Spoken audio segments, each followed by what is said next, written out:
So Elon Musk is firing more people, so is Zuckerberg, and we're going to be talking about the Fed minute. So let's jump right in.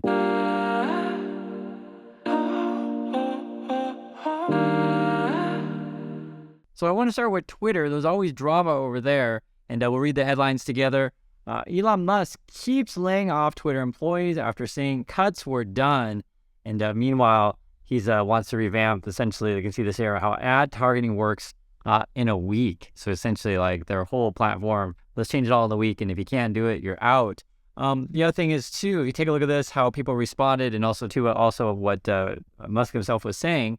Musk was saying this on Twitter. He's saying, sorry for showing you so many irrelevant and annoying ads on Twitter. We're obviously making a corrective action of tying words, ads to keywords and topics and tweets like Google does with search. So basically trying to turn the way Twitter works into something like Google. And then someone made a joke, or maybe not a joke. Who knows? I've been enjoying the Brazilian movie ads personally.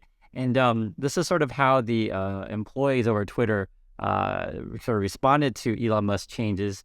Bruce is saying, as a former lead for ads at Twitter, I can confidently say this man has no idea what TF he's talking about. And this is a response to Musk. Musk replies, my apologies, you must be a genius, which is why Twitter has the worst ad relevance on earth.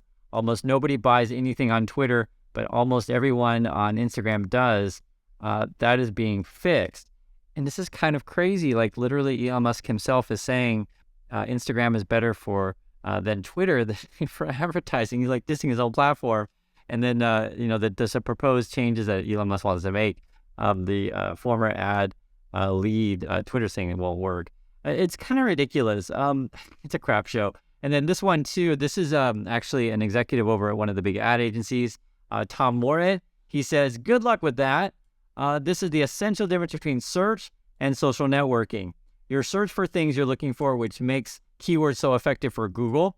You post about things you're interested in and thoughts and prayers to advertisers and buying keywords around arguments about sports and politics. So essentially saying it's not going to work, the stuff that Elon is trying to do. But this isn't anything new for Elon. You guys know that. I mean, he's a bit arrogant.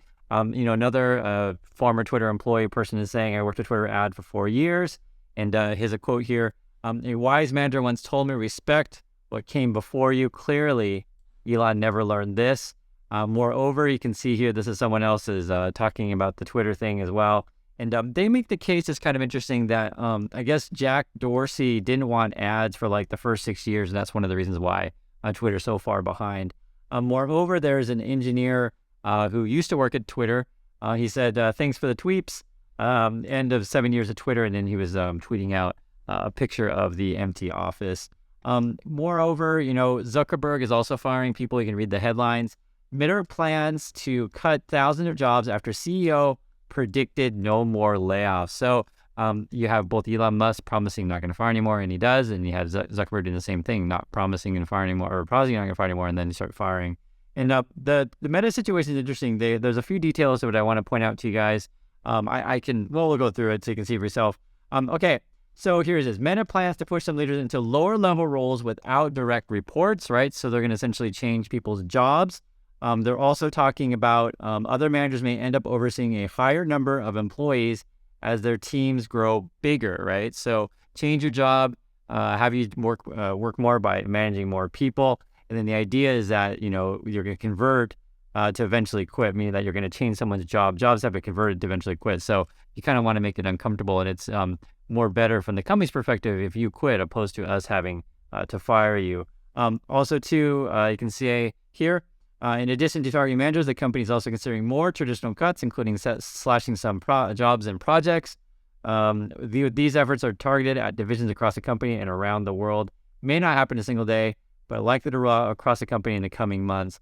And the reason why we go over this stuff all the time is I want you to understand the trends happening, right? Remember, interest rates are going up across the board, and this just slows down business activity, essentially what the Fed wants. And unfortunately, people are going to lose their jobs or get their jobs essentially transformed into something else. So you may be working more for the same amount of money, not a pay raise, and they're trying to get you to quit some of these places. The Elon Musk situation, sometimes people always say, Chris, is Elon Musk trying to ruin Twitter? Maybe he is, who knows? But there's not just Meta and Twitter are struggling. McKinsey, they're going to be firing 2,000 people. They're going to do some sort of restructuring over that. It's a big consulting firm, if you guys know McKinsey. Also, too, I saw NPR is cutting staff about 10%. They were saying ads are slowing down and company sponsorships are slowing down. There's just not as much money as there used to be, right? So you're going to see this a lot of places.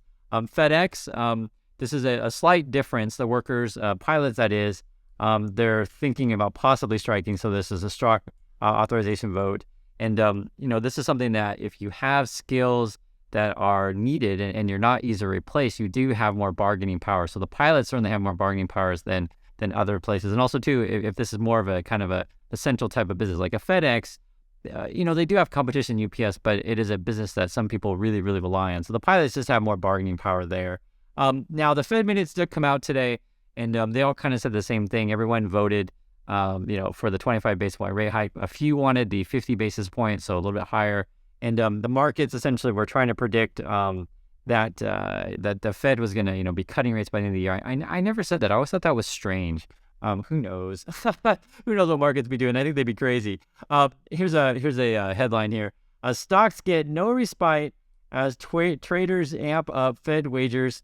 Markets are out. Traders boost bets on Fed and see June hike as near certainty. Right. So now we're looking at hikes in June. And so the way the markets are seeing what the Fed is doing keeps changing. And the details here is basically, if you look at the swap market, they're saying that the Fed's rate could maybe hit 5.33, maybe even 5.4, and essentially looking at a rate hike in March, May, and June, which is 75 basis points or 0.75% above where we are now. So 25 each is sort of what markets are thinking. But we'll see, because if you kind of watch everything, like I mentioned, you guys, watch the bond yield, the treasury bonds here. This is what they are at the moment, and essentially, we've been looking at the 10 years are going to go above 4% or not. The 10 years at 3.92, right? The 2 years at 4.69, 12 month at 5.03, 6 month at 5.08. Essentially, it's like, why take risk on stocks when you can just put your money, for 6 months and get like 5% guaranteed? That's essentially what we're talking about here, and it just puts a lot of pressure, on stocks. And like, think of it this way: if you're a big money manager, or just you managing your money, and you could be a big money manager managing your money, you want to put in different things. And like, if you can just take guaranteed money, that's what a lot of, money managers do, especially with the big pension funds. And if that 10-year gets above 4%, right, it makes it really easy for them to like, you know what, I can count on that money. I'm not going to take risk. And that's what we're doing here. The sector today, mostly everything was red. You had a couple greens, materials and consumer discretionary. But sort of the headlines, again, it was all dominated by the Fed. One of the things that's interesting is that the Fed always does this, and I've told you guys all this before. They go out in public, and this is not by like, random mistake or anything like that. This is very controlled communication. So they have someone who's out sort of testing the waters on more hawkish talk. And this is Bullard here, and he is not a voting member, I guess, this time, but he still, has a lot of sway. So Bullard still favors hiking rates to 5.375 as fast as possible, right? They're just trying to see how people respond to this. And we'll read a couple quotes, and there's one thing here I really want you to see. So first here's a quote here.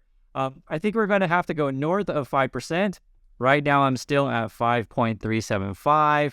And we've always got a little ways to go before we get there. I've argued that, hey, let's get to where we want to go, right? So basically just he's saying, if he knows he wants the rate to be at that, just do it as quickly as possible. Now, the reason why you wouldn't do it as quickly as possible is that once you do it, you can't really take it back. So the more cautious approach is like, okay, we know we want to go there, just do 25, and just watch the data as it comes in. So, this again, he's just floating that out there. And there's something that really stood out to me that he said, and I want you to understand it, and I'll share my thoughts on this in a second. So this is Bullard talking about sort of the consumers. At the same time, Bullard said he was encouraged about the prospects of disinflation, okay, and cited a shift by customers to do more shopping at retail giant Walmart, a leading discounter based in his district. So essentially, he's happy people are shopping at Walmart. And we'll hear a quote here.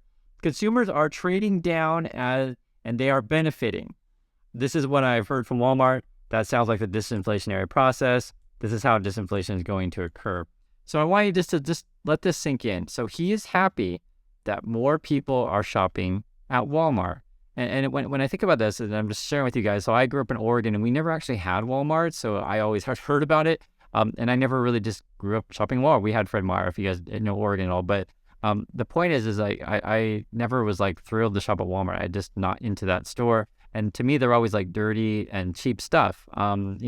And sort of what the Fed is celebrating is, yes, all Americans are shopping at Walmart, which is like, a dirty store with cheap stuff. That's how I see it. And it's not really like a positive thing to me that more people are shopping at Walmart and maybe can't afford to go to more expensive stores. Yes, I get it. Yes, Americans, will maybe bring prices down by they're all shopping at the cheapest price. But it is also kind of interesting as well. Also, when I think about Walmart, I think about like it's a store where we get goods that are all made cheaply in other countries, right, as well. So I just share that. I was just thinking about that. I was like, okay, so we're celebrating that we're all shopping at a discount store. So that's how I took that. I was like, that's a kind of a weird statement. So love to hear you guys' thoughts on that one. I don't disagree. I think it is happening, but I wouldn't necessarily be like celebrating. Yay, everyone's shopping at Walmart. So great. Also, two more headlines, guys. U.S. housing market post 2.3 trillion drop, biggest since 2008. Essentially, interest rates are going up. The housing market is cooling. We know that. And this actually shows you kind of more particular. So you're looking at 4.9% decline here. That's the second half. And then you can compare that to 2008, which is 5.8% decline. Right now, they're saying the median home price is $383,000. And then the peak back in May was $433,000. So love to hear if you guys in your home markets, if these sort of averages or medians, I should say, that's a better way to do homes as median, if that relates to the market that you're in. This is a chart. You guys can see this. So the yellow bar is essentially when the market, housing market has come down a bit. So yes, it is comparable to the '08 time. It's interesting because, that was considered like a major crash and all these people, were just really, really struggling. And we've seen a decline in the housing market, but we haven't seen like massive reports of people struggling. I think, in my opinion, when we see these layoff announcements, it'll probably come down the road. And also too, we've talked about like Americans are running out of savings, credit card interest is going up, these kind of things. So I think consumers going to be under a lot of stress. But again, the Fed is celebrating because we're all shopping at Walmart more, right? This is actually a big news. We talked about this yesterday. So we'll just read the headline. PIMCO-owned office landlord defaults on $1.7 billion mortgage. And basically what this represents to me is that you have these people who own the big office buildings, be it New York, San Francisco, these kind of things, and say like when tech slows down or, financial, fintech slows down as well, like financial stuff, they no longer come to the office and those companies don't pay the rent. And then therefore, the landlord defaults on their loan. It's like it's clear to cascade. So $1.7 billion mortgage default, not so great. That's what's going on with that. And it reminds me too of, this is a Party City story. I didn't mention, I saw it, just, I was like, there's only so many things you can talk about, but I think it relates. So basically the Party City situation is they declared bankrupt. And you may know Party City, it's usually a discount store kind of around your Ross and maybe a Walmart's over there. Now we're talking about discount stores. But essentially people are kind of nervous about doing business with them. And basically the advice is, if you're going to do business with something like a Party City or I guess PIMCO at this point, make sure it's cash only, right? Don't take any IOUs from these kind of people because you can't count on stuff right now. It's just, really, really scary out there. And it reminds me of sort of this other story here. Read the headlines together. More parents are moving in with adult children at a younger ages. And essentially, right, there was a story where, before, during the pandemic, where all these college students were living at home or young people couldn't afford rent, so they were living at home. But now you're getting this story of like old people who can't afford to live where they're living. And so they're moving in with their adult children. And I think this is going to represent sort of what we're seeing trends in the economy and consumers as a whole. My understanding is it's like 1 in 4, 1 in 5-ish, kind of in that realm of Americans live in multi-generational homes, meaning that you have grandma there, or you live with your parents, this kind of thing. Like multi-generations live in the same house. The other thing is like, will that be increasing? Now in USA, that's usually considered a bit strange. In other countries, it's not so strange to say, let's use an example, grandma or grandpa. Grandpa can live with you too. Having grandpa live in the house, usually it's not so strange in other countries, but USA it is because there's just so much more land and people or you can get jobs and, live on their own, etc. But that might be changing with interest rates going up. It's just everything changes and you see all the layoffs happening and stuff like that. You see mean bosses like, Elon Musk and things and people, through the pandemic, sort of had a reevaluation of their lives, their spending habits, and sort of what they want to accomplish in their life. And so, I give you all this information and just have these chats with you guys every day because I want you to have a fuller picture of what's going on in the markets and understanding business as well, and understanding how to think about your job and how to move up in society if that's what you want to do, which hopefully, I think it's not necessarily need to move up, but just taking care of your future and planning these things methodically and having a good handle of stuff. And the more you understand the world, like we do every day, the more, stable you'll be and not just be freaking out. And this oftentimes that happens to people is that they're not prepared adequately and they're just freaking out because they don't understand what's going on. And so we've been talking about layoffs a long time. I predicted it last year. I've been talking about this whole time and, resume stuff and these kind of things. Like those videos were that public because people are like, oh, Chris, you're so stupid. What are you talking about? But, we're seeing it happen because it was obvious when rates go up, all these things are going to happen. So anyway, I'd love to hear about your thoughts on any one of these stories. Thanks again for watching, everyone. And I'll catch you in the next video.